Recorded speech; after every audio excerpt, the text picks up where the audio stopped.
Erokamano kuom medo keto Ramogi TV wadhi e gwenge mag Kisumu. Kwan jogo ma owito ngimagi e masira mar apaya mane otimore apaya ma Katito kochomo Pap Onditi ochopo ochiko. Ka jomoko mane yudo hinyruok medo yudo thieth e kar thieth maduong' ma Ramogi Oginga Odinga Teaching and Referral Hospital. Jomoko ariyo bende nowito ngimagi okinyi ma kawuono tok nyamburko goyogi e kar dak ma Nyalenda. Millicent Adhiambo miyowa ler mathoth.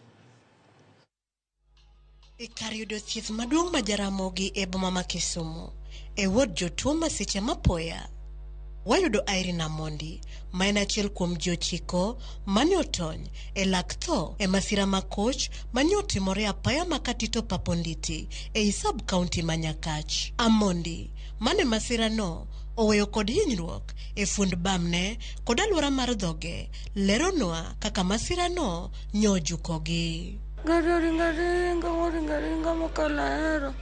Dia kuro ka jofo mbele gian kaka naul.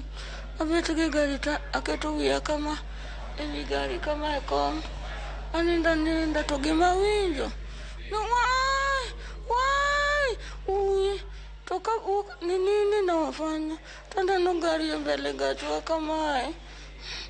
Kuro toke no ka gari no setuo marwane.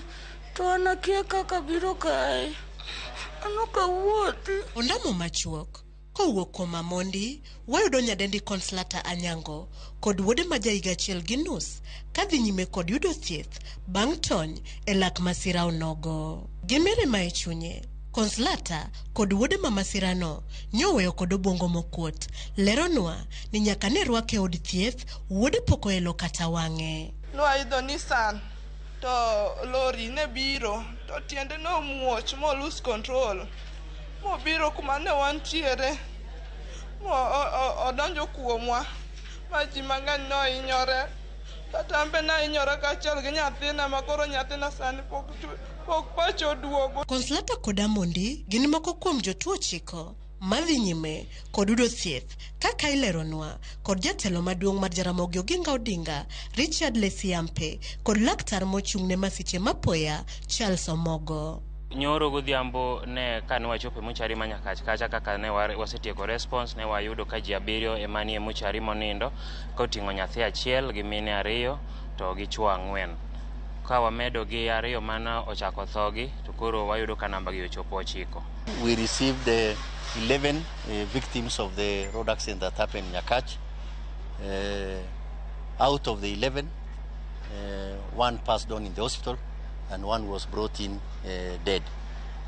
So we remained with 9. All of them now are in intensive care unit, and we are doing everything possible to stabilize their position. Laktechego okwayo derepe mondo otemolure kod chike mag apaya, wach mane osir kod gavana ma Kisumu Anyang' Nyong'o e yor andika mare mar goyo mos kuma Nyong'o ne ogolo chik ne obila mondo chaka pedha mager mar ndiyo weg nyamburko ma ibiyud kadhi ataro mar chike matayo yore mag wuoth. We also want to call upon our drivers, that we should be very careful, particularly on our roads. We need to save lives. Nyaka sani kwan jogo ma osewito ngimagi kokalo kuom masirano ochopo 9 bang' ka ji 2 kuom ji 11 mane oringo de kar yudo thieth ma Ramogi bende nowito ngimagi. Kuom ji 9 madhi nyime kod yudo thieth, 2 kuomgi okete masin makonyo ji gamo muya bang' lakteche fwenyo ni ngimagi ni kuma rach. Komachielo, ji 2 owito ngimagi e kar dak ma Nyalenda okinyi ma kawuono bang' nyamburko mane iriembo e ng'we irititi bayoyo kendo nego kanyo joriemb apiko mane rik dhi nyime kod tijegi e kind masirano. Gari ma Subaru no ayo ka chok ka jo pipika achiel miluongo ni Dennis to ne adudo ke base ne bigingo kacha achiel be ne dhi KBC to koro ne gari no dhi motuomo gi kabisa kuma instant mangata wagitege tho. Driver ne maleng'leng' wacho ni nomer nikech speed moa godo ka chok kobiro godo kochomo ka water ok en speed manomol. Made benian judge ng'ano ni tuo magi miwacho kuome onge. Obila mane ochopo e masirano nobedo kod tich matek. Gino mane ochuno mondo giti kod iro malungo wang' e keyo jopiny mane omonjo kendo wang'o nyamburko no kod ich wang'.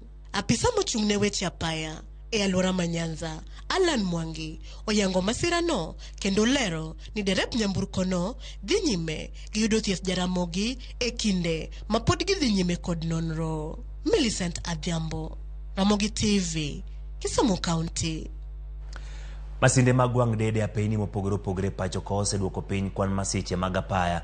Kaduol mochung' ne apaya NTSA yango ni okang'no kaluwore kod lipot oseduoko piny kwan mosendiki mag masira seche ma derepe bedo akicha.